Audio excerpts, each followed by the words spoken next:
ഇതിൽ ഈ പേരിന്റെ പ്രശ്നം തീർന്നില്ല അല്ലേ? തീർന്നില്ല മോനെ, തീർന്നില്ല. സാരല്ല, നമ്മള് കറക്റ്റായിട്ട് കാര്യങ്ങൾ ചെയ്തു. ഒരുപാട് കാര്യങ്ങൾ ചെയ്തിട്ടുള്ള മനുഷ്യരാണ്. അപഹസിക്കാം, പരിഹസിക്കാം, പക്ഷെ ഈ മനുഷ്യനെ ഒരിക്കലും നിങ്ങൾക്ക് ജനഹൃദയങ്ങളിൽ നിന്നും മായ്ച്ചു കളയാൻ കഴിയില്ല. പറഞ്ഞു അല്ല, വിഷ്വൽ ദൃശ്യങ്ങളടക്കം പുറത്തു വന്നു. മസ്കറ്റ് ഹോട്ടലിൽ നടന്ന പരിപാടിക്ക് സത്യം പറഞ്ഞ എനിക്കിനി സമയമില്ല. ഇത് ആരാ ഈ വാർത്ത പറഞ്ഞു? ഞാൻ കണ്ടില്ല. നമസ്കാരം, വണക്കം and welcome back to my channel. Hello സുഹൃത്തുക്കളെ, ഇലക്ഷൻ കഴിഞ്ഞു. നമ്മളുടെ നാട്ടിലിപ്പോൾ വികസന ചർച്ചകളെക്കാൾ കൂടുതൽ നടക്കുന്നത് മുട്ടൻ കോമഡികളാണ്. സ്ഥാനാർത്ഥികളും നേതാക്കളും മത്സരിച്ച് നമ്മളെ അങ്ങനെ ചിരിപ്പിച്ചു കൊണ്ടിരിക്കുകയാണ്. അപ്പോൾ നമ്മുടെ ഇന്നത്തെ എപ്പിസോഡിൽ കുറച്ച് ഹെവി ഇലക്ഷൻ തമാശകൾ നോക്കിയാലോ? അപ്പോൾ വരൂ, നേരെ നമ്മൾ അങ്ങ് വീഡിയോയിലോട്ട് പോവാം. ആദ്യം നമ്മൾക്ക് എവിടെയാണ് പോകേണ്ടതെന്ന് വട്ടിയൂർക്കാവിലോട്ടായാലോ? അവിടെ BJP സ്ഥാനാർത്ഥി ശ്രീലേഖ IPS ഒരു ചെറിയ അമളി പറ്റി. എന്താ കാര്യമെന്നല്ലേ? കേന്ദ്രമന്ത്രി S ജയശങ്കർ പങ്കെടുത്ത പരിപാടിയിൽ മന്ത്രി എല്ലാവരുടെയും പേര് പറഞ്ഞു. പക്ഷേ നമ്മുടെ സ്ഥാനാർത്ഥിയുടെ പേര് മാത്രം പറയാൻ പാവം മറന്നുപോയി. പിന്നെ കണ്ടതാകട്ടെ IPS പവറാണ്. പിണങ്ങി സ്റ്റേജിൽ നിന്നും പുള്ളിക്കാരി അങ്ങ് ഇറങ്ങിപ്പോയി. ജയശങ്കർ പങ്കെടുത്ത തിരഞ്ഞെടുപ്പ് പരിപാടിയിൽ പേര് പരാമർശിക്കാത്തതിൽ പ്രകോപിതയായി വട്ടിയൂർക്കാവിലെ NDA സ്ഥാനാർത്ഥി ശ്രീലേഖ വേദിയിൽ നിറങ്ങിപ്പോയി. ജയശങ്കർ പരാമർശിച്ചത് രാജീവ് ചന്ദ്രശേഖറിന്റെ പേര് മാത്രമാണ്. പിന്നീട് നേതാക്കൾ അനുനയിപ്പിച്ച് തിരികെ എത്തിക്കുകയായിരുന്നു. വട്ടിയൂർക്കാവ് മണ്ഡലത്തിന് വേണ്ടി നടത്തിയ പരിപാടിയാണ്. അവിടെയാണ് വട്ടിയൂർക്കാവിലെ BJP സ്ഥാനാർത്ഥിയാണ് ശ്രീലേഖ. അവരുടെ പേര് ഈ പരിപാടിയിൽ പരാമർശിച്ചില്ല എന്നുള്ളതാണ് നമുക്ക് മനസ്സിലാക്കാൻ സാധിക്കുന്നത്. അത് ശ്രീലേഖയ്ക്കായിട്ട് നടത്തിയ പരിപാടിയാണ്. അവിടെയാണ് S ജയശങ്കർ പേര് പരാമർശിക്കാതിരുന്നത്. ഇതേ തുടർന്നാണ് ശ്രീലേഖ പ്രകോപിതയായത്. തുടർന്ന് അവര് പ്രതിഷേധിച്ച വേദിയിൽ നിന്ന് ഇറങ്ങിപ്പോവുകയും.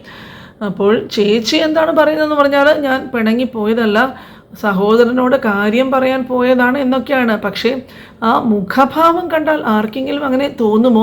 വിഷ്വൽ ദൃശ്യങ്ങളടക്കം പുറത്തു വന്നു. മസ്കറ്റ് ഹോട്ടലിൽ നടന്ന പരിപാടിക്ക് സത്യം പറഞ്ഞ എനിക്കിനി സമയമില്ല. ഇത് ആരാ ഈ വാർത്ത പറഞ്ഞു? ഞാൻ കണ്ടില്ല. നടന്ന സംഭവല്ലേ? അങ്ങനെ ഒരു അതൃപ്തി ഉണ്ടായോ? അങ്ങനെ ഉണ്ടായോ? എനിക്കറിയില്ല. രാജീവ് ചന്ദ്രശേഖർ നോക്കുമ്പോൾ താങ്കൾ അവിടെ ഇല്ല, സ്റ്റേജിലില്ല, പോയോ എന്ന് ചോദിക്കുന്നുണ്ട് രാജീവ് ചന്ദ്രശേഖർ. ദൃശ്യങ്ങളടക്കം വന്നിട്ടുണ്ട്. ഞാൻ പോയില്ലല്ലോ, ഞാൻ വന്നില്ലേ. പോയ ശേഷം വീണ്ടും കയറി വരുന്ന എവിടെ പോയി? സ്റ്റേജിൽ നിന്ന് ഇറങ്ങി പോയ ശേഷം ഇല്ല, കാണാമായിരുന്നു. അയ്യോ, ഇത് എന്താ നിങ്ങൾ ഈ പറയുന്നത്? എന്റെ പുറകെ ഇങ്ങനെ എന്തെങ്കിലും നിങ്ങൾക്ക് ഇലക്ഷന് മുമ്പ് എന്നെ ഉപദ്രവിക്കാൻ എന്തെങ്കിലും കിട്ടുമോ നോക്കി വിവാദം ഉണ്ട്. ഞങ്ങള് ഞാൻ എന്റെ കാല് നല്ല പരിക്ക് പറ്റിയിരിക്കുക.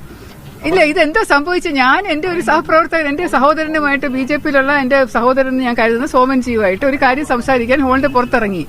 അതിപ്പോ നിങ്ങൾ എന്തിനാ ഇത്ര വിവാദമാക്കുന്നേ? അഭിനയം അല്പം കൂടി മെച്ചപ്പെടുത്താമായിരുന്നു എന്ന് തോന്നിപ്പോകുന്നു എന്ന് കുറേ പേരെങ്കിലും പറയുന്നുണ്ട്. അടുത്തത് നമ്മുടെ സ്വന്തം വിദ്യാഭ്യാസ മന്ത്രി V ശിവൻകുട്ടിയാണ്.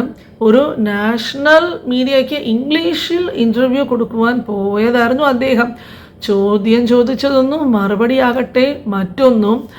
അപ്പോൾ ചക്ക എന്ന് ചോദിക്കുമ്പോൾ മാങ്ങ എന്ന് പറയുന്ന ഒരു കോൺഫിഡൻസ് ഉണ്ടല്ലോ, അതാണ് സാധാരണ പലരുടെയും ഹൈലൈറ്റ്.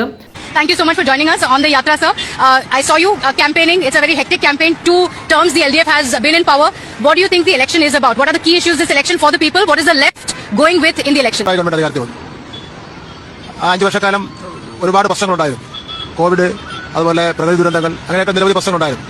ആ പ്രശ്നങ്ങളൊക്കെ തന്നെ പരിഹാരം കണ്ടുകൊണ്ട് ടൈഗർ ബിസ്ക്കറ്റിൽ ടൈഗർ ഇല്ലെങ്കിൽ എങ്ങനെയിരിക്കും? അതുപോലെ വിദ്യാഭ്യാസ കൈകാര്യം ചെയ്യുന്നവർക്ക് വിദ്യാഭ്യാസം വേണമെന്നും നിർബന്ധമില്ലല്ലോ എന്നും കോമഡി രൂപത്തിൽ പല കമൻറ്റുകളും വരുന്നുണ്ട്. ഇനി തൃപ്പൂണിത്തുറയിലെ അഞ്ജലി നായരുടെ അടുത്തേക്കൊന്ന് പോകാം. വോട്ടിംഗ് മെഷീനിൽ തൻ്റെ പേരുടെ കൂടെ നായർ എന്ന വാലില്ലാത്തതാണ് ഈ ചേച്ചിയുടെ വലിയൊരു സങ്കടം. പേര് അഞ്ജലി PV എന്നാണെങ്കിലും ആ നായർ കൂടെ ഉണ്ടെങ്കിലല്ലേ ഒരു ത്രില്ലൊക്കെ അങ്ങ് വരികയുള്ളൂ എന്നാണ് ഈ ചേച്ചി പറയുന്നത്. നായർ എന്നാണ് അറിയപ്പെടുന്നത്. അഞ്ജലി PV എന്ന നമ്മുടെ സ്കൂൾ റെക്കോർഡ്സിൽ ഉണ്ടായിരുന്ന പേര് സിനിമയിൽ വന്നപ്പോൾ അഞ്ജലി എന്ന് മാത്രമായി. അപ്പോൾ മറ്റൊരു അഞ്ജലി ഉള്ളതുകൊണ്ട് ഭാഗ്യാഞ്ജലി എന്നുള്ള പേരിൽ തമിഴ് സിനിമകളിൽ നായികയായി. കാരണം അവിടെ ഒരു അഞ്ജലി ഉള്ളതുകൊണ്ട്. തിരിച്ച് ഞാൻ മലയാള സിനിമ ചെയ്യാൻ തുടങ്ങിയപ്പോൾ ഭാഗ്യാഞ്ജലി എന്നുള്ള പേരിൽ എന്നെ ഒരിക്കലും മലയാളികൾ അറിയപ്പെടരുതെന്ന് കരുതി വീണ്ടും ഞാനത് അഞ്ജലിയാക്കി. അപ്പോൾ ഉള്ള സിനിമാ പ്രവർത്തകർ പറഞ്ഞതാണ്, ഉറപ്പായിട്ടും നമുക്ക് അഞ്ജലിയുടെ കൂടെ ഒരു എക്സ്ട്രാ ഒരു ടെയിലും കൂടെ വേണ്ടി വരും എന്ന് പറഞ്ഞ സമയത്താണ് എൻ്റെ അച്ഛൻ്റെ പേര് ഗിരിധരൻ നായർ എന്ന ആയതുകൊണ്ട് എത്രയോ വർഷങ്ങളായിട്ട് എന്നെ അഞ്ജലി നായർ എന്നാണ് അറിയപ്പെടുന്നത്. യൂട്യൂബിലോ മറ്റെവിടെ സെർച്ച് ചെയ്താലും നമുക്ക്. അതുപോലെ നാട്ടുകാർ പൊതുവേ എന്താ ചെയ്യുന്നതെന്ന് വെച്ചാൽ ഇക്കാലത്ത് ജാതി പേരൊക്കെ ഒഴിവാക്കാനായിട്ട് നോക്കുമ്പോൾ ഈ ചേച്ചിയാകട്ടെ അത് തിരഞ്ഞു പിടിച്ച് വോട്ടിംഗ് മെഷീനിൽ കയറ്റാനായിട്ട് നോക്കുന്നു. എന്തായാലും ഭാഗ്യം കൊണ്ട് ഇലക്ഷൻ കമ്മീഷൻ അത് സമ്മതിച്ചില്ല. അവർക്കൊരു ബിഗ് സല്യൂട്ട് തന്നെ കൊടുക്കാം. ഇനി അടുത്തത് വരുന്നത് നമ്മുടെ ബി ഗോപാലകൃഷ്ണൻ ചേട്ടനാണ്. അദ്ദേഹത്തിനെ മറക്കാൻ പറ്റുമോ? അദ്ദേഹം ഗുരുവായൂരിൽ പ്രചരണത്തിന് പോയപ്പോൾ ഒരു റോഡിൻ്റെ പേര് കണ്ട് പുള്ളിക്ക് ആകെ മൊത്തം കലിപ്പായിപ്പോയി. എന്താ പേരെന്നറിയണ്ടേ? ടിപ്പു സുൽത്താൻ റോഡ്. ഉടനെ ക്യാമറ ഓണാക്കി ഈ പേര് മാറ്റണം, വേറെ പേര് വരണം എന്നൊക്കെയായി പ്രസംഗം. ഒരുപക്ഷെ ചുറ്റും വെള്ളം, കായല്, മനോഹരമായ തീരം, ഇവിടെ എല്ലാം ഉണ്ട്. പക്ഷെ ഞാൻ ഇങ്ങോട്ട് വരുന്ന വഴി, ഞാൻ വന്ന വഴിയുടെ പേര് ഞാൻ ശ്രദ്ധിച്ചു. ആ വന്ന വഴിയുടെ പേര് ടിപ്പു സുൽത്താൻ വഴി എന്നാണ്. വാസ്തവത്തിൽ എത്രയോ മഹാന്മാരുടെ നാടാണ് ഈ ഏങ്ങണ്ടിയൂര്.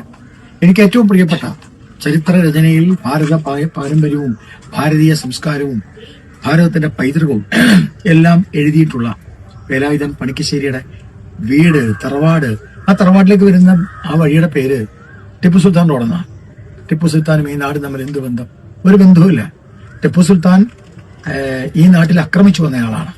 ആക്രമിച്ചു എന്നൊന്നു മാത്രമല്ല, ക്ഷേത്രങ്ങൾ തകർത്തു, ഹിന്ദുക്കളെ കൊന്നൊടുക്കി, എത്ര കൊലപാതകങ്ങൾ ചെയ്തു. ഈ ഗുരുവായൂർ മണ്ഡലത്തിലടക്കം അദ്ദേഹം ആക്രമിച്ചിട്ടുണ്ട്. പക്ഷെ അദ്ദേഹത്തിന്റെ പേരിലാണ് റോഡ്. എന്തുകൊണ്ട് വേലായുധൻ പണിക്കശ്ശേരി എന്ന് പറയുന്ന ഭാരതത്തിന്റെ, കേരളത്തിന്റെ, ഈ നാടിന്റെ ഒക്കെ ചരിത്രം രചിച്ച ആ മാന്യ അദ്ദേഹത്തിന്റെ പേര് എന്തുകൊണ്ട് ആ റോഡിന് ഇടുന്നില്ല? എന്താണ് നമുക്ക് സംഭവിക്കുന്നത്? ഇത് മാറണ്ടേ? ഇത് മാറുക തന്നെ ചെയ്യണം. ടിപ്പു സുൽത്താനെ നമുക്ക് ആവശ്യമില്ല. നമുക്ക് വേലായുധൻ പണിക്കശ്ശേരിയെ പോലെ ഏങ്ങണ്ടിയൂരിന്റെ മഹത്വം വളർത്തുന്ന ആളുകളെയാണ്, അവരുടെ പേരാണ് ഓർമ്മയിൽ നിലനിൽക്കുന്നത്. അവർക്കും അറിയാവുന്നതുപോലെ ബ്രിട്ടീഷ് ഭരണത്തിനെതിരെ ആദ്യകാല സ്വാതന്ത്ര്യ സമര നായകനായിരുന്ന ടിപ്പു സുൽത്താൻ്റെ ധൈര്യവും ദേശസ്നേഹവും പിന്നീട് വന്ന പോരാളികൾക്ക് വളരെയധികം പ്രചോദനമായിരുന്നു. ടിപ്പു സുൽത്താനെ കുറിച്ചിട്ട് ചരിത്രത്തിൽ വ്യത്യസ്ത അഭിപ്രായങ്ങളുണ്ടെങ്കിലും ബ്രിട്ടീഷുകാർക്കെതിരെ അദ്ദേഹം നടത്തിയ പോരാട്ടം വളരെ പ്രധാനപ്പെട്ടത് തന്നെയാണെന്നുള്ളത് അഭിപ്രായം ധാരാളം പേർക്കുണ്ട്. അപ്പോൾ ഇതിന് പകരം റോഡിലെ ആ കുണ്ടോ കുഴിയോ ഒക്കെ ഒന്ന് അടയ്ക്കാൻ പറഞ്ഞിരുന്നെങ്കിൽ അതുകൊണ്ട് നാട്ടുകാർക്ക് എങ്കിലും എന്തെങ്കിലും ഒരു പ്രയോജനമോ ഉപകാരമോ ഉണ്ടായേനെ.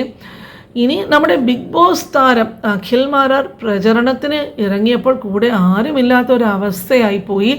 ഒടുവിൽ സുരേഷ് ഗോപി വന്നപ്പോൾ മാരാർക്കാകട്ടെ ആകെപ്പാടെ ഭയങ്കരമായിട്ടുള്ളൊരു ആവേശമായിപ്പോയി. NDA വരണം, നമ്മുടെ സ്ഥാനാർത്ഥി അഖിൽ മാരാർ, നമ്മുടെ ചിഹ്നം ചക്ര.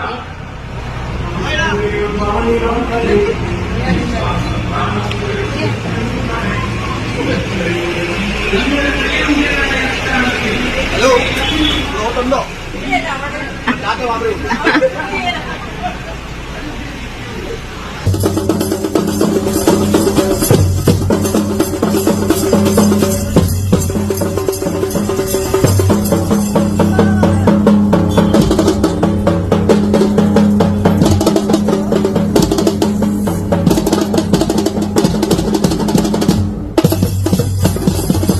സുരേഷ് ഗോപി ആകട്ടെ അവിടെ ഒരു പ്രതിമ പോലെ നിൽക്കുന്നത് കണ്ടപ്പോൾ ഏതോ ഒരു സിനിമയിലെ സീനാണ് ഓർമ്മ വന്നത്.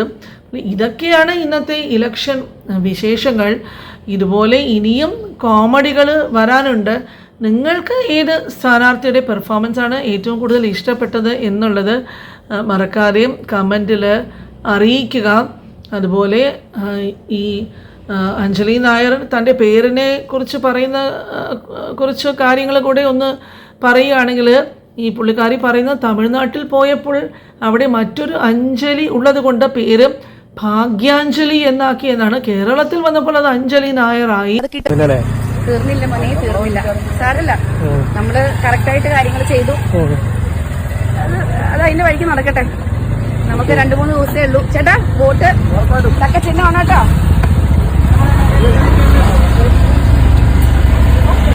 വോട്ടിംഗ് മെഷീനിൽ വന്നപ്പോൾ അത് അഞ്ജലി PV ആയി. അപ്പോൾ ഓരോ നാട്ടിലും ഓരോ പേര്. ഈ പുള്ളിക്കാരി ഒരു സ്ഥാനാർത്ഥിയാണോ അതോ വേഷം മാറുന്ന നടിയാണോ എന്ന് വോട്ടർമാർക്ക് സംശയം തോന്നിയാൽ അത് കുറ്റം പറയാൻ പറ്റില്ലല്ലോ. ഇനി ഏറനാട് സ്ഥാനാർത്ഥി N പ്രകാശൻ ഒരു ഉസ്താദിനെ കൂട്ടുപിടിച്ച് BJP മതസൗഹാർദ്ദ പാർട്ടിയാണെന്ന് വരുത്തി തീർക്കുവാനായിട്ട് ശ്രമിച്ചതും, എന്നാൽ ആ ഉസ്താദ് തന്നെ അത് നിഷേധിച്ച് കമൻ്റ് ഇട്ടതുമാണ് ഇപ്പോൾ അടുത്ത വലിയൊരു ട്രോളായിട്ട് മാറിയിരിക്കുന്നത്. ഉപകാരം ജനങ്ങൾക്ക് ചെയ്തതെന്നറിയാം. നിങ്ങളെപ്പോലെ ആൾക്കാർ കൂടെ വന്നാലേ ജനങ്ങളെ തെറ്റിദ്ധാരണ മാറ്റാൻ പറ്റുള്ളൂ. ഇത് ആൾക്കാർ ഇങ്ങനെ തെറ്റിദ്ധരിച്ച് നിൽക്കുകയാണ്. BJP വലിയൊരു സംഭവമാണ്, മുസ്ലിങ്ങൾക്കെതിരല്ല, മുസ്ലിങ്ങൾക്ക് അല്ല, രാജ്യത്തെ എല്ലാവർക്കും അനുകൂലമാണ്. പ്രീണനം ഇല്ല, എല്ലാവരും തുല്യ നീതി കൊടുക്കുന്നു. സഹായിക്കും.